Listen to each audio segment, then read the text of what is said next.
Hello hi నమస్తే social post news updates కు స్వాగతం। ఈ రోజు పీసీ ఘోష్ కమిషన్ ముందు మాజీ మంత్రి హరీష్ రావు సంచలన విషయాలు బయటపెట్టారు। అందులో ప్రధానంగా పీసీ ఘోష్ కమిషన్ కు ఈ ప్రభుత్వము ఇవ్వాల్సిన సమాచారం ఇవ్వడం లేదు, ఈ విషయంలో మాకు అనుమానాలు ఉన్నాయి। కాళేశ్వరం సంబంధించి మేడిగడ్డ సుందిల్లా అన్నారం నిర్మాణాలపైన అనేక అవకతవకలు జరిగాయి, డిజైన్ లో లోపాలు ఉన్నాయి, డబ్బుల సమీకరణలో అక్రమాలు జరిగాయి అని ఈ ప్రభుత్వం ఆరోపిస్తున్న నేపథ్యంలో పీసీ ఘోష్ కమిషన్ ఇప్పటికే 115 మందిని విచారించింది। అందులో మాజీ ముఖ్యమంత్రి సీఎం కేసీఆర్ ఉన్నారు, అదే విధంగా మాజీ మంత్రులు హరీష్ రావు, ఈటెల రాజేందర్ ఇట్లాంటి వాళ్ళని అధికారులను ఇంజనీర్లను 115 మందిని విచారించింది। అయితే ప్రభుత్వము సరైన సమాచారం ఇవ్వడం లేదనే ఒక అనుమానంతో ఈ రోజు హరీష్ రావు గారు ఈ కాళేశ్వరం ప్రాజెక్టుకు సంబంధించి 6 సార్లు కేబినెట్ నిర్ణయం తీసుకుంది, 3 సార్లు శాసనసభలో ఆమోదం పొందింది। ఈ డీటెయిల్స్ అన్ని మొత్తం ఒక నోట్బుక్ రూపంలో అక్కడ జరిగిన చర్చలు తీసుకున్న నిర్ణయాలు మొత్తము ఈ రోజు పీసీ ఘోష్ కమిషన్ ముందు ఇచ్చాము।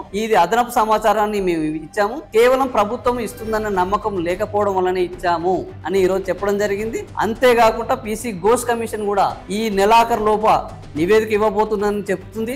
దీని మీద ప్రభుత్వం నిర్ణయం తీసుకోవాల్సి వస్తుంది। ప్రభుత్వం ఈ కాళేశ్వరం ప్రాజెక్టుకు సంబంధించి మరమ్మతులు చేయిస్తుందా, లేకపోతే నివేదిక ప్రకారము ఆ నివేదిక ఇచ్చిన దాన్ని అమలు చేస్తుందా, లేదా అదే విధంగా జాప్యం చేసి నానుస్తుందా అనేది కాళేశ్వరం భవితవ్యం ఏం చేయబోతుంది కాంగ్రెస్ పార్టీ అనేది త్వరలో తేలనుంది। బీఆర్ఎస్ పార్టీ ప్రస్తుతానికి ఈ కాళేశ్వరం కమిషన్ లో ఎలాంటి అవకతవకలు జరగలేదు, నిర్మాణ లోపాలు జరగలేదు, ఎలాంటి డిజైన్ సమస్యలు లేవు, అతి పెద్ద ఇంజనీరింగ్ నైపుణ్య కట్టడంగా కాళేశ్వరం వాళ్ళు భావిస్తున్నారు। ఈ దానికి కమిషన్ ఏకీభవిస్తుందా లేదా చూడాలి। ఇలాంటి విషయాలు మరిన్ని మీతో చెప్పడానికి మీరు సపోర్ట్ చేయండి, మాకు లైక్ చేయండి, ఇంకా ఏమైనా విషయాలు ఉంటే కామెంట్ చేయండి। Thank you.